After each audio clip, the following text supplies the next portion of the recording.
A man marks a product 60% above its cost. ஒரு man வந்து என்ன பண்றான்னா ஒரு ப்ராடக்டோட காஸ்ட், அதாவது காஸ்டோட 60% அதிகமாக வந்து மார்க் பண்றான்.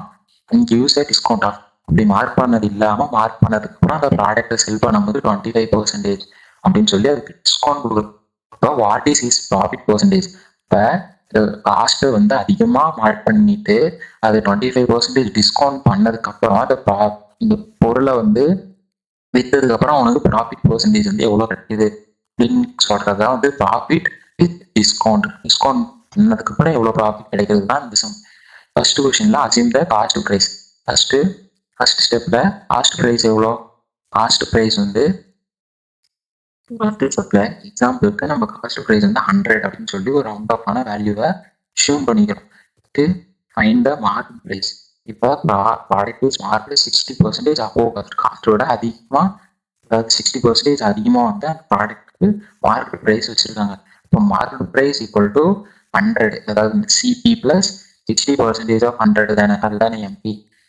இப்போ 60% ஆஃப் 100 வந்து டேரக்டாக நம்ம 60 அப்படின்னு தெரியும். இது ஆட் பண்ணோம்னா எம்பி ஈக்குவல் டு 116 கிடைச்சிருச்சா. அடுத்து என்ன பண்ணுறான் அவன் 25% வந்து டிஸ்கவுண்ட் வந்து நமக்கு அப்ளை பண்ணுறான். அப்படிங்கும்போது செல்லிங் ப்ரைஸ் வந்து என்ன 100%ல 25% போயிடுச்சுன்னா 75% ஆஃப் எம்பி தானே.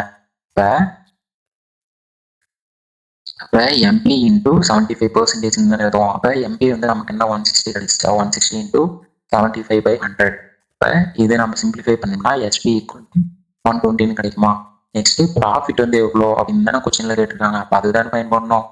ப்ராஃபிட்னா செல்லிங் ப்ரைஸ்ல காஸ்ட் ப்ரைஸை மைனஸ் பண்ணணும். செல்லிங் ப்ரைஸ் வந்து 120 மைனஸ் காஸ்ட் ப்ரைஸ் வந்து நம்ம 100ன்னு அசியூம் பண்ணிக்கிட்டோம். இப்போ இதை வந்து நம்ம போட்டு மைனஸ் பண்ணோம்னா நமக்கு ப்ராஃபிட் ஈக்குவல் டு 20 கிடைக்குமா. கொஸ்டின்ல கேட்டிருக்கிறது ப்ராஃபிட் பர்சன்டேஜ் கேட்டிருக்கும். அப்போ profit percentage equal to profit இங்கே கிடைச்சது இதோட சிபி இன்டூ 100ன்னு போடுவோமா. ப்ராஃபிட் 20 100 இன்டூ 100 இது கேன்சல் ஆயிடுச்சுன்னா நமக்கு ப்ராஃபிட் பர்சன்டேஜ் வந்து ஃபைனல் ஆன்சர் 20% அப்படின்னு சொல்லி கிடைக்கும்.